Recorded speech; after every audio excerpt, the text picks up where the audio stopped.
6 થી 8માં ગણિત વિષયમાં પૂર્ણાંક સંખ્યાઓ એક મહત્વનો અભ્યાસનો મુદ્દો છે. પ્રથમ સત્રમાં વર્ગખંડ શિક્ષણ પ્રક્રિયા તથા મૂલ્યાંકન દરમિયાન આ વાત જાણવા મળી કે ધોરણ 6 થી 8ના વિદ્યાર્થીઓ ગણિત વિષયમાં અધ્યયન નિષ્પત્તિ ક્રમ M604 તથા M701 એટલે કે પૂર્ણાંક સંખ્યાઓના સરવાળા, બાદબાકી, ગુણાકાર તથા ભાગાકાર જેવી પ્રક્રિયા કરવામાં મુશ્કેલીનો અનુભવ કરે છે તથા તેમાં અપેક્ષિત સિદ્ધિ ધરાવતા નથી, જેનું ખાસ કારણ કે તેમાં પૂરતા મહાવરાનો અભાવ હતો. વર્ગખંડમાં બોર્ડ કાર્ય તથા હોમવર્ક કાર્ય દ્વારા મહાવરામાં બાળકો એકના એક પુનરાવર્તનમાં કંટાળો અનુભવતા જણાયા. ઇનોવેશન પૂર્વેની વિદ્યાર્થીઓની સ્થિતિ જાણવા ધોરણ 6 થી 8ના વિદ્યાર્થીઓના પ્રથમ સત્ર તથા ત્રિમાસિક કસોટીના ગુણ તપાસવામાં આવ્યા, જેમાં ઉપરોક્ત દર્શાવેલ અધ્યયન નિષ્પત્તિમાં વિદ્યાર્થીઓ અપેક્ષિત સિદ્ધિ હાંસલ કરી શક્યા ન હતા.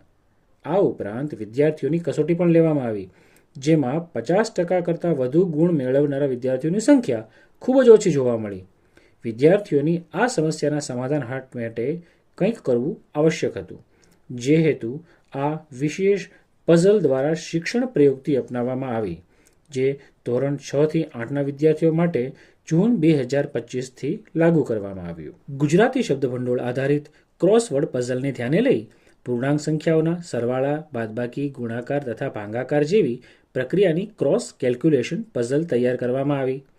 આ પઝલમાં ઊભી તથા આડી હરોળમાં પૂર્ણાંક સંખ્યાઓની ગાણિતિક ક્રિયાઓ આપવામાં આવેલ છે, જેમાં ગાણિતિક પ્રક્રિયામાં અમુક સ્થાનોએ સંખ્યાને બદલે અંગ્રેજી મૂળાક્ષર મૂકેલ છે.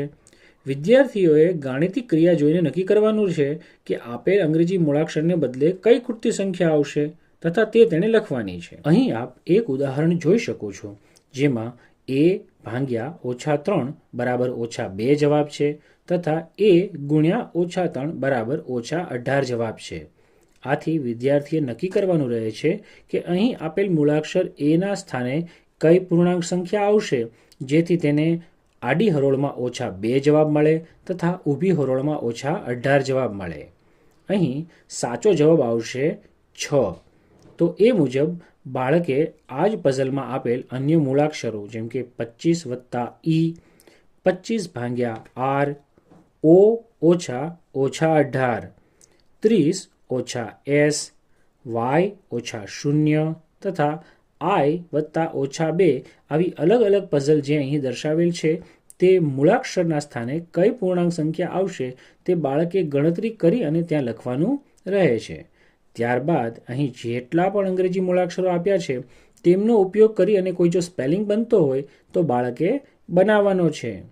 ઉદાહરણ સ્વરૂપે આપણે અહીં જોઈ શકીએ કે e, a અને r આ 3 મૂળાક્ષરનો ઉપયોગ કરીને અહીં સ્પેલિંગ બને છે ઇયર.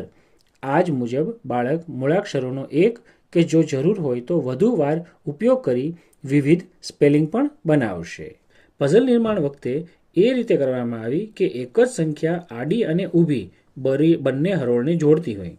અહીં ઉદાહરણ રૂપ દર્શાવેલ પઝલનો જવાબ -6 છે. શરૂઆતમાં શિક્ષક દ્વારા આ પઝલ બ્લેકબોર્ડ પર બનાવીને બાળકોને બોર્ડ પર જ પઝલ સોલ્વ કરવા કહેવામાં આવ્યું. ત્યારબાદ આ પઝલ કોમ્પ્યુટરાઇઝ રીતે તૈયાર કરી તેની પ્રિન્ટઆઉટ બાળકોને સોલ્વ કરવા માટે પણ આપવામાં આવી. આ ઉપરાંત સ્માર્ટ બોર્ડમાં પણ પઝલનો ફોટોગ્રાફ ખોલી સમૂહમાં પોતાની નોટબુકમાં સોલ્વ કરવામાં કહેવામાં આવ્યું અને બાળકો પઝલ સોલ્વ કરતા થઈ ગયા. પઝલ સોલ્વ થઈ ગયા બાદ બાળકોને કહેવામાં આવે છે કે પઝલમાં જે અંકોના સ્થાને અલગ અલગ અંગ્રેજી મૂળાક્ષર આપેલા હતા તેમનો એક કે જરૂર હોય તો એકથી વધુ વાર ઉપયોગ કરી અંગ્રેજી શબ્દોના સ્પેલિંગ બનાવો. આમ એક જ પઝલથી ગણિત તથા અંગ્રેજી બે વિષયનો મહાવરો થઈ શકે છે. ઇનોવેશનની અસરકારકતા તથા પરિણામો જાણવા મૂલ્યાંકન વિદ્યાર્થીઓની કસોટી લઈને કરવામાં આવ્યું, જે અનૌપચારિક પદ્ધતિથી કરવામાં આવ્યું. પરિણામ જાણવા મળ્યું કે વિદ્યાર્થીઓ અધ્યયન નિષ્પત્તિમાં અપેક્ષિત સિદ્ધિ હાંસલ કરી શક્યા છે. આ ઉપરાંત લેવાયેલ કસોટીમાં 50% કરતાં વધુ ગુણ મેળવનારા વિદ્યાર્થીઓની સંખ્યામાં પણ સારો એવો વધારો થયેલ જોવા મળ્યો. આ ઉપરાંત વિશેષમાં વિદ્યાર્થીઓના અંગ્રેજી ભાષાના શબ્દભંડોળમાં પણ વધારો થતો જોવા મળ્યો.